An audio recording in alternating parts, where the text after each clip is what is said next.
The automatic doors of the Grand Legacy Hotel slid open. Cold, perfumed air rushed out. Dorothy stepped inside. She just needed to use the restroom. That's all. Her feet ached.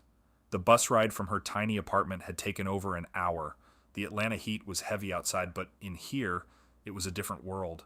Polished marble floors, a crystal chandelier, people in suits talking quietly. She felt every eye. Her dress was simple, clean but faded. Her small bag was worn at the edges. She walked toward the sign for the restrooms. "Excuse me."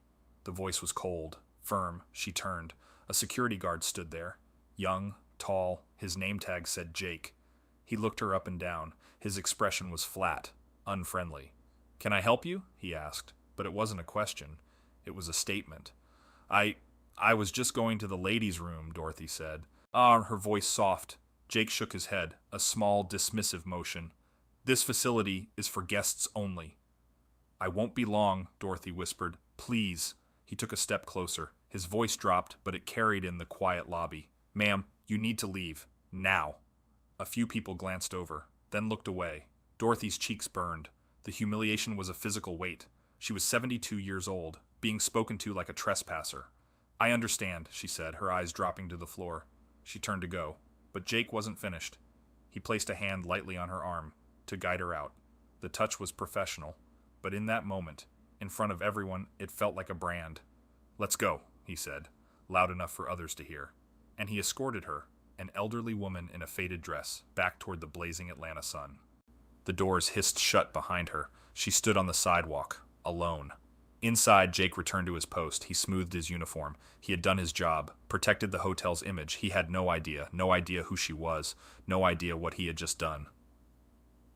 Dorothy walked. The sun was relentless. Her small apartment was miles away. She didn't have money for another bus fare, not today, so she walked. Each step was a memory. She thought of Henry, her Henry, gone 15 years now. He had promised her the world. They had dreamed together in their little kitchen. "One day, Dot," he'd say, his hands covered in engine grease, "one day I'll build you a palace." He was a mechanic, a brilliant one, but a dreamer too. She smiled at the memory. A sad, quiet smile. Henry had worked for a man, a wealthy businessman who owned a chain of hotels. He'd fix the man's personal cars. They became, not friends, but there was respect. One night, Henry came home, his eyes shining. "He gave me shares, Dot, in his new company. Says it's for my loyalty, for always making his engines purr." They were paper shares, fancy certificates. Dorothy had kept them in a tin box, a symbol of Henry's worth. Then Henry got sick. The medical bills ate everything.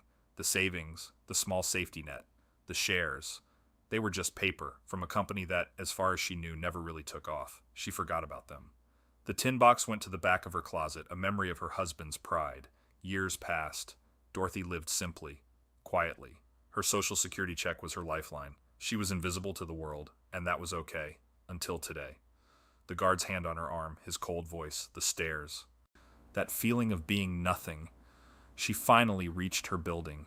It was old. The paint was peeling. She climbed the stairs slowly. Her heart was heavier than her body.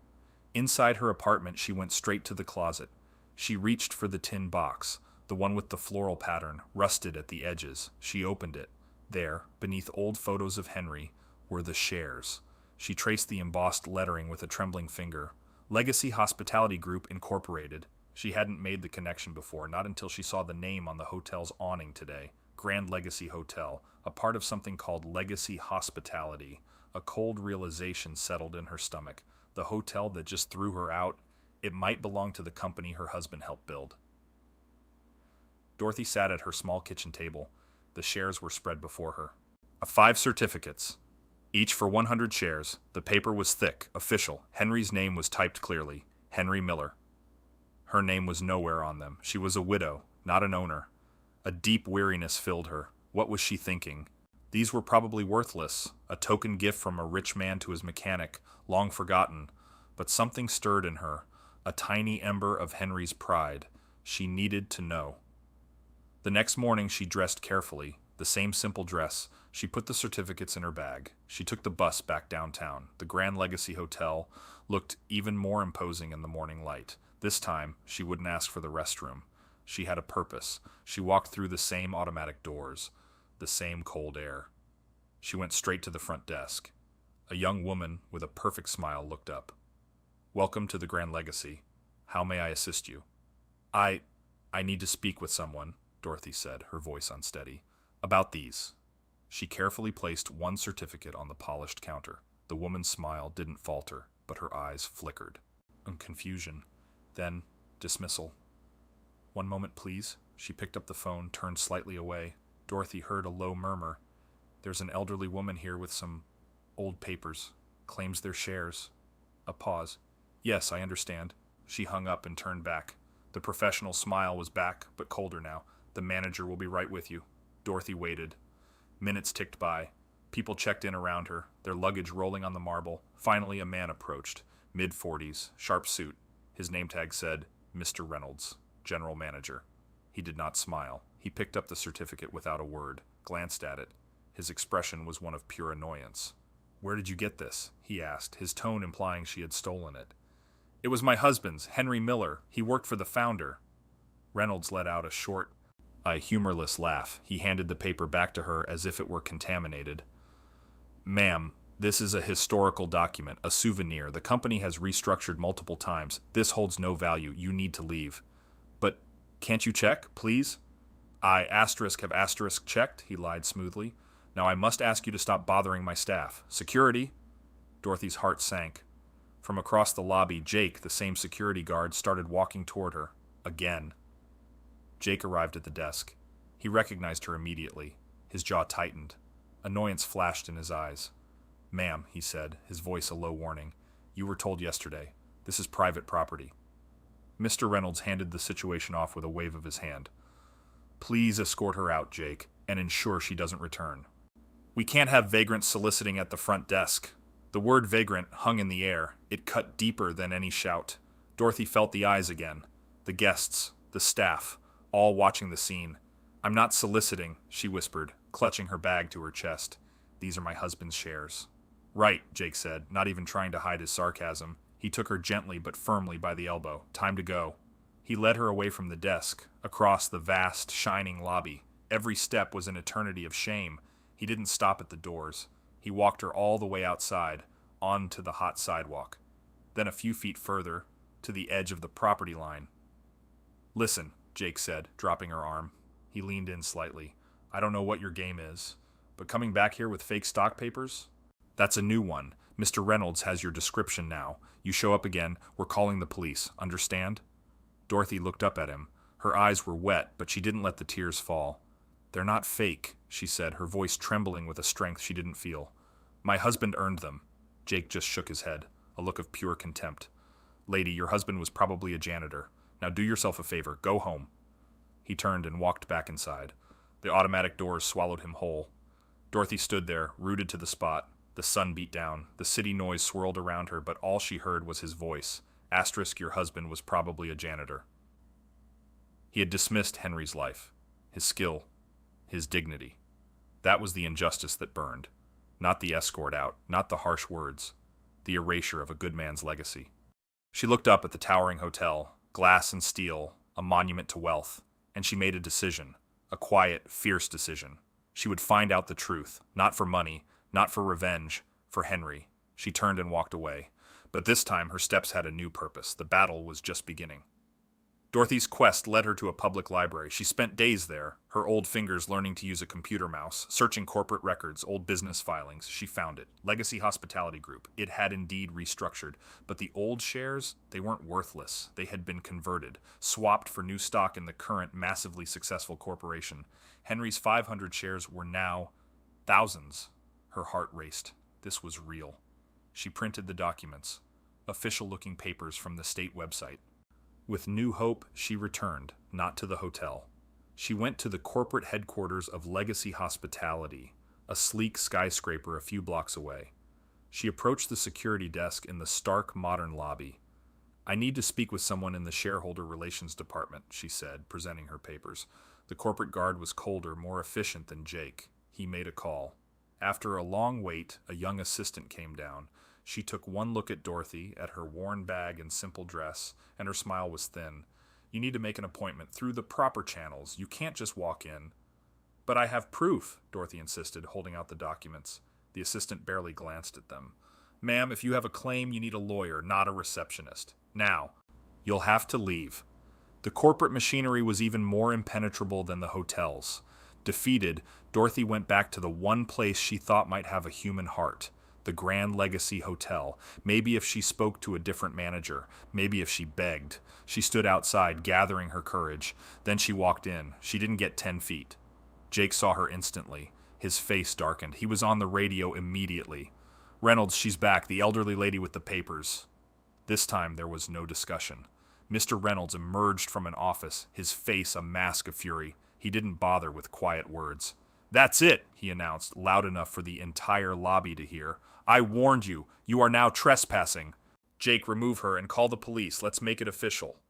Gasps rippled through the guests. Jake didn't just guide her this time. He took both her arms, his grip firm and unyielding. He marched her, a frail 72-year-old woman, through the crowded lobby. People stared. Some looked away, embarrassed. Others watched with cold curiosity. Dorothy's head was bowed. Her cheeks were on fire. This was the peak, the ultimate humiliation, being treated like a criminal, in front of everyone, for wanting what was rightfully hers. Jake deposited her outside, next to a waiting police cruiser. 2 officers stood there, talking to Mr. Reynolds. This woman is harassing my business, Reynolds said, pointing at her. Dorothy looked at the officer's face. She saw disbelief, pity maybe. But procedure was procedure, the deepest cut of all.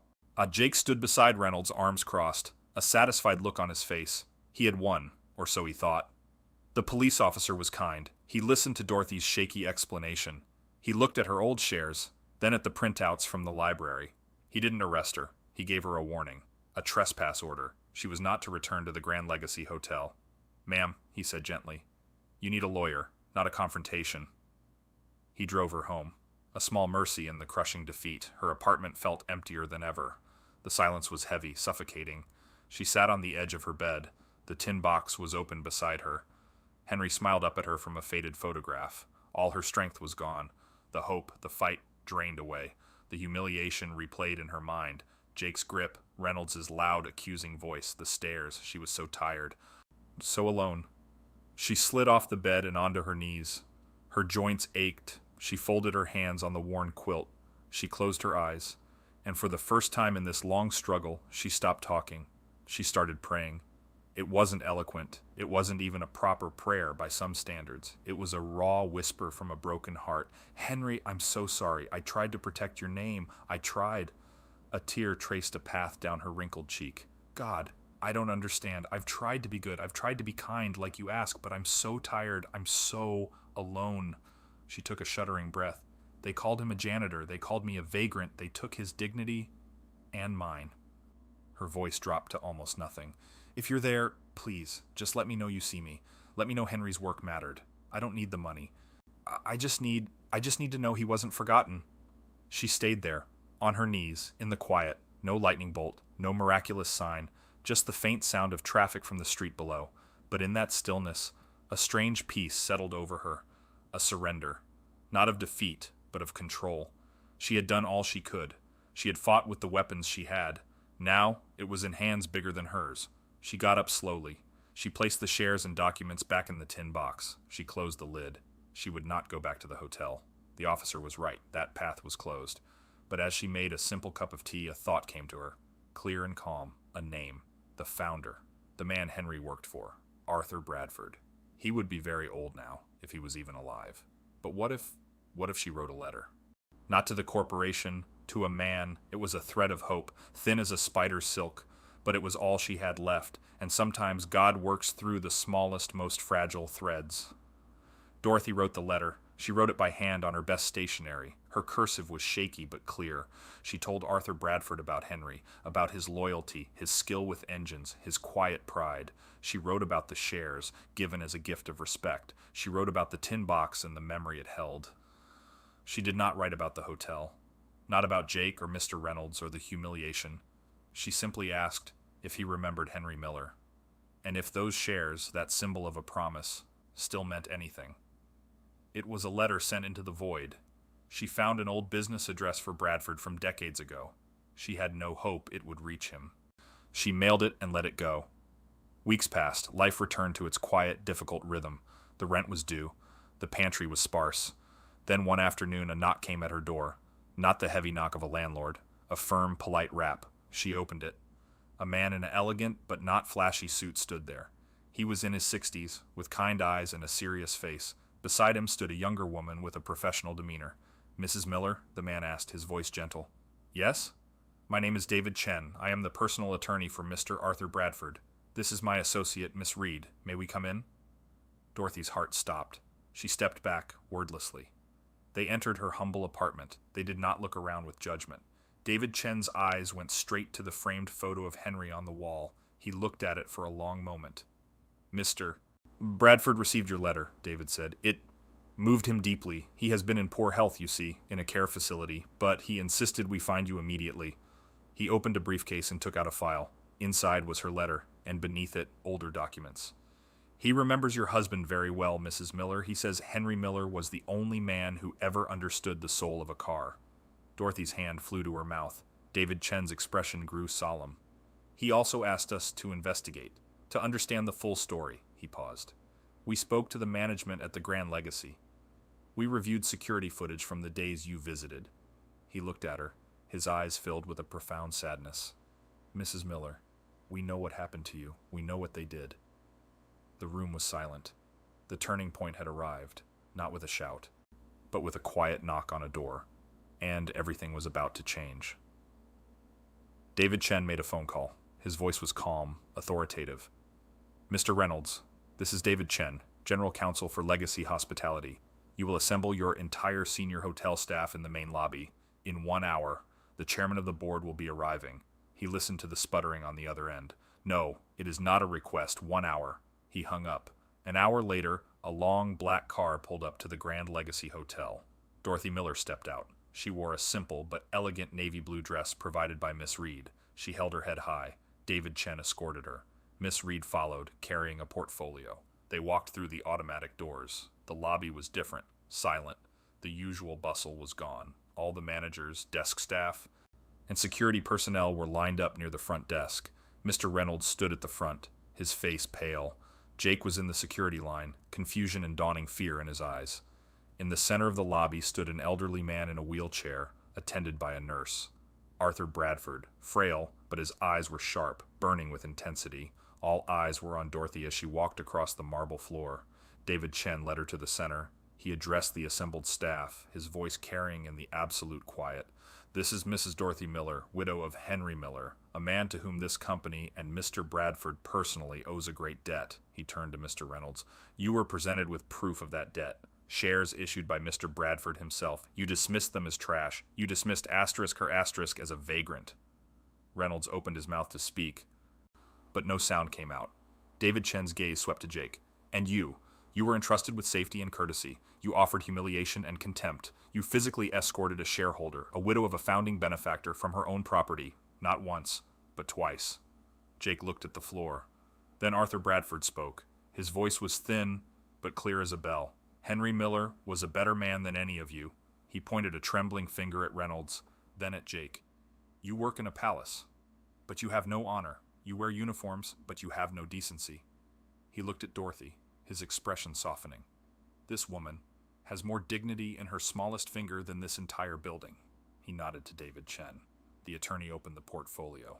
"By the authority of the board of directors and as majority shareholder, Mr. Bradford declares the following." He looked at Reynolds. "You are fired for gross misconduct and misrepresentation of company values. Effective immediately. Security will escort you to collect your personal items." He turned to Jake. "You are suspended without pay, pending a full investigation into your conduct. Your employment here is terminated." Silence. A powerful, deafening silence. Then Arthur Bradford reached out and took Dorothy's hand.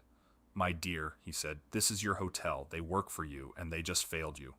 The truth was now in the open, in front of everyone. Divine justice had arrived, and it wore the face of a forgotten promise. The fallout was swift and public. Mr. Reynolds was not allowed a quiet exit. A security guard, not Jake, escorted him to his office. He was watched as he emptied his desk into a cardboard box. His face was ashen, his hands shaking. He had to walk back through the lobby, past the silent, staring staff, past Dorothy, past Arthur Bradford. The weight of his arrogance was now a physical burden. The box felt heavy in his arms. He had been the general manager of Atlanta's most prestigious hotel, a position of respect, power. Now he was a man publicly fired for cruelty. In the hospitality industry, that story would follow him. It would become a whispered legend, a warning. The automatic doors hissed shut behind him. He stood on the same sidewalk where he had banished Dorothy. The sun was just as hot, the city just as indifferent. But his world had collapsed. Jake's consequence was different, deeper. After the meeting, David Chen pulled him aside. "The investigation will be thorough," Chen said, "but I can tell you this now. Your actions, captured on multiple high-definition cameras, will be used as the primary training video for this company. On what asterisk, not asterisk to do. Your face, your voice, your dismissive attitude, it will be shown to every new security hire, every front desk employee as an example of failure." Jake's bravado was gone. He looked like a boy who had been scolded. "I was just doing my job," he mumbled. "No," Chen said, his voice cold. "Your job was to protect and serve. You served only your own pride. You protected only your prejudice." He handed Jake a formal letter of termination. "You judged a book by its cover, and you were wrong about every single page. Leave the premises." Jake walked out of the hotel for the last time. He didn't look at anyone. The other staff members watched him go. Their expressions were a mix of shock, pity, and grim satisfaction. They had seen his behavior. Some had even silently approved of it. Now they saw the cost. In the space of 1 hour, the culture of the Grand Legacy Hotel had been shattered. The arrogant had been humbled, the powerful had been stripped of their power, and it all happened in the open under the glittering chandelier on the polished marble floor. A lesson was taught that day, a lesson in humility, a lesson in the fact that you never know who someone is, or who is watching. Dorothy did not move into a penthouse. That wasn't her. Arthur Bradford and David Chen took her to a quiet conference room in the hotel, the same hotel that had rejected her. "The shares, Dorothy," Arthur said, his voice frail but firm. "They were never just paper. They were a promise I forgot. For that, I am deeply sorry." David Chen laid out the new documents, Henry's converted shares. They were worth a substantial fortune, enough to change many lives. But Arthur had a different proposal. "The money is yours, every cent. It will be placed in a trust for you, managed by David. You will never want for anything again." Dorothy listened, her hands folded in her lap. "But," Arthur continued, his eyes gleaming, "I want to offer you more than money. I want to offer you purpose, a legacy for Henry." He explained his idea. A position created just for her, founding family ambassador. An office right here in the Grand Legacy. Her duty? To ensure no one else was ever made to feel the way she felt. To review guest service policies. To be the human heart of the corporation. And one more thing. A scholarship fund, established in Henry Miller's name. For vocational students, for young mechanics and engineers with dreams just like Henry had. Dorothy's tears finally fell, not tears of pain, tears of healing. "Henry would have loved that," she whispered. In the weeks that followed, the changes were visible. Dorothy's small office had a window overlooking the garden. A photo of Henry sat on her desk. She used her first month's stipend, a generous salary from her new role, for two things: to pay off her little apartment, to keep it, her home, and to throw a small dinner party there, for her neighbors, for the kind librarian who had helped her, for the police officer who had shown her mercy. The hotel staff now greeted her with genuine warmth and a touch of awe. They had seen the power of her quiet dignity. She had a family again, not of blood, but of respect and restored faith. The reward was not a palace. It was honor restored. It was a purpose found. It was the knowledge that Henry's name and his good work would now echo into the future. He was no longer a janitor in anyone's story. He was a founder, a benefactor, a man remembered. And that was worth more than all the marble and gold in the lobby. 1 year later, Dorothy stood in the lobby of the Grand Legacy Hotel. It was the same space, the same marble, the same chandelier, but everything felt different. A small plaque now hung discreetly near the entrance. The Miller Wing, dedicated to dignity and second chances. It marked the new staff training center. She watched guests come and go. She saw the staff, new and old, treat everyone with a measure of respect they had once reserved only for the wealthy. Her heart was full. She walked out into the hotel's private garden, her favorite place. The morning sun was gentle. She sat on a bench, surrounded by blooming flowers. She closed her eyes, and she prayed. This prayer was not born of desperation. It was born of a quiet, overflowing river of gratitude. Lord, you never forgot me, even when I felt invisible, even when I thought I was alone. You were writing a story I couldn't see. A soft breeze rustled the leaves. You saw Henry's hands, stained with grease. You saw his faithful heart. And you remembered. You remembered his work. Long after the world had forgotten, she opened her eyes looking at the sky. You took the deepest humiliation, and you turned it into a foundation for kindness. You took the cruelest words and silenced them with your truth. Thank you. Thank you for never letting go of us. She sat in the peaceful silence for a long moment. As it is written in Luke 14:11, or for everyone who exalts himself will be humbled, and everyone who humbles himself will be exalted. Mr. Reynolds exalted himself. Jake exalted himself. They were humbled. Dorothy humbled herself. She was exalted, not just with wealth or position, but with peace, with purpose, with the profound knowledge that God sees the hidden struggles. He honors the quiet faithful. She stood up, smoothing her dress, a new one, but simple still. She was not the owner of a hotel empire, and she was the keeper of its conscience. She was Dorothy Miller, widow, ambassador, a living testament to the fact that no act of kindness, no lifetime of faithful work is ever forgotten by God. The story had come full circle, from a cold dismissal at an automatic door to a warm legacy that would outlive them all. And it all started when a security guard kicked out an elderly woman, then realized who she was.